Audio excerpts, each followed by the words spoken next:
Today I have a quick little review of the Oknife Borzoi knife from Oknife. This is being sold as an exclusive to Obuy, which is Oknife's sub-brand that focuses on hiking, camping, outdoor, and everyday tools and products. The Borzoi knife here is named after the Russian hunting dog and is designed to be a gentleman's folder, so it's thin and conceals well in your pocket. It features G10 on the show side and stainless steel that is black coated on the clip side. The blade here is a stone-washed D2 steel and is in a normal drop point type configuration. And the knife is running on bearings and is a front flipper. This is being sent over as part of Oknife and Obuy's May monthly sales, which start May 14th and run through May 18th. And I'll have links and details in the description to where you can save money on this knife and get a 10% discount during non-sale times for anything else you want to buy from obuy.com. Also have my links to my social media channels down there. Please try and check those out and take a look. So here is the packaging that the Oknife comes in. It is pretty standard from what we've seen from Oknife before, very similar to their flashlight packaging. Not really much on the back though. Inside you get a box with a cover like this that pulls up, and you have the pouch.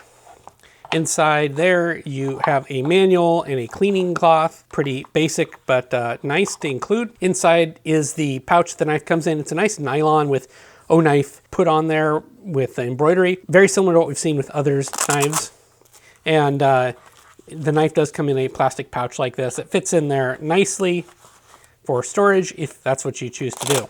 One point of note here is that a lot of the Oknifes have come with challenge coins and things like that, but this one does not. So let's do a little bit of size comparison. So here is the knife itself. We'll do clip sides, I guess, on this one. Blade is 3.5 inches. Handle is, I'll annotate the total length here of what it is. I don't have that with me currently. We've got the Oknife Drever, which is one of Oknife's first knives. You can see it's got a little bit longer handle. And the Oknife Parrot, which is probably my favorite Oknife. Kind of line up the pivots here, kind of give you an idea of overall blade length. Since the knife is made by Kaiser, I've got a big lighter here. Similar overall knife size. The big lighter is larger. Got a classic Spyderco Delica here as just a good size comparison. And then a Kaiser Feast, which is one of my gentleman type knives as well. It's a little bit smaller, both in handle and blade shape. And of course we can't compare it to anything else other than some flashlights from Oknife. So I've got a Warrior Mini 2 here, and I've got the S1A Baton, kind of a classic light there. I think the color combination between the Baton and the Borzoi is great. So construction, it's no secret here that Oknife is using Kaiser to design this knife and produce it for them, and I think that's a good thing. It's letting experts be experts in their own fields. The Borzoi is designed to be a gentleman's folder, as I mentioned before, something that's thin and disappears into the pocket, and I think that accomplishes that pretty well, especially with this pocket clip, which we'll talk about more here in a minute. The knife has two different scaled materials. You've got the textured G10 here that's pretty good. It's not super aggressive or anything like that, but it definitely adds to the grip and is better than a smooth G10. Got a little bit of a smooth milled ridge there. On the other side, you've got a stainless steel that is black coated. I think it's like a PVD type coating, and the pocket clip is a spring steel as well. The stainless steel side does have some pocket milling, which is probably difficult to see in there to reduce some weight, and that's always nice to see. It is a lock bar design and does have over travel stop, which is good to see. All your hardware is T6 except for the pivot, which is T8. That's nice. Not surprising for a knife this size that everything's not T8. Lockup here is about 50%, I would say. And when it is closed, it's nicely centered. I had no issues there.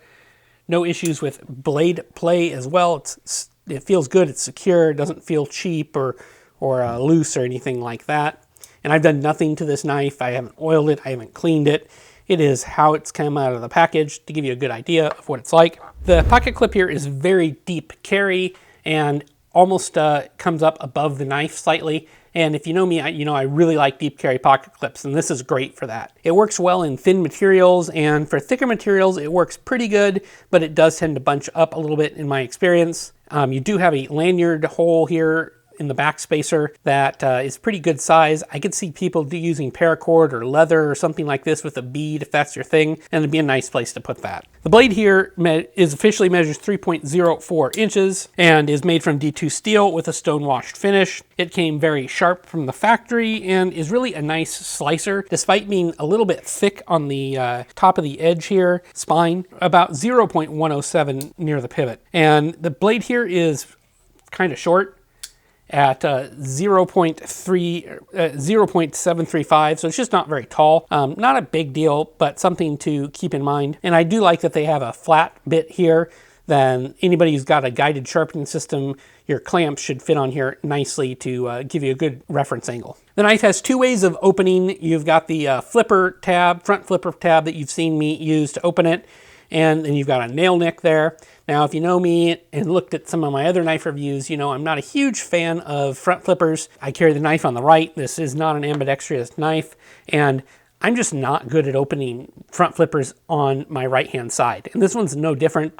I have practiced. Let's see if I can get it to go very well here on camera. So there was a decent flip, not great. I'm actually a little bit better with my left hand with this for some reason. And I do find it nice to put a finger here as just a little bit of extra support. I find if I do that and don't hit myself, it does open up nicely. And the blade is sharp. You can see there where I hit my thumb, it's probably gonna bleed. The knife is running on bearings and is super smooth, and you've got a nail nick here. Now, access to this nail nick is difficult.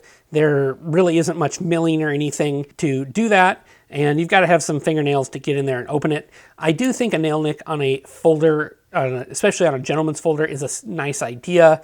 There are some situations where you really just don't want to, deploy that blade really fast, most likely, and the nail nick gives you an area to grab the blade and open it slowly, cautiously, without an issue. So the ergonomics here are okay. It's probably the biggest area let down for me. This isn't a hard use knife, and a lot of priority has been put in making it thin, short, and to disappear into the pockets. And, if I grip tightly here, the pocket clip becomes a hot spot. The jimping is almost too low down in the frame to really do a whole lot. You can get a little bit up front here. There's no real finger choils or anything to, get your hands into. But again, this is a gentleman's folder knife. You're not going to be bushcrafting with it for weeks. You're going to be opening letters, opening food packages, opening boxes, stuff like that. And for that type of use, it's fine. You're not going to complain. My final thoughts on the Borzoi O-Knife is that it's a solid little pocket knife for when you want an affordable, thin, well-constructed knife that you can conceal pretty nicely, all without anything being too flimsy. The Kaiser Feist that I have here is a really pretty thin blade, and that tip is thin. This I'm careful with when I use it. I don't want to damage that tip or anything like that.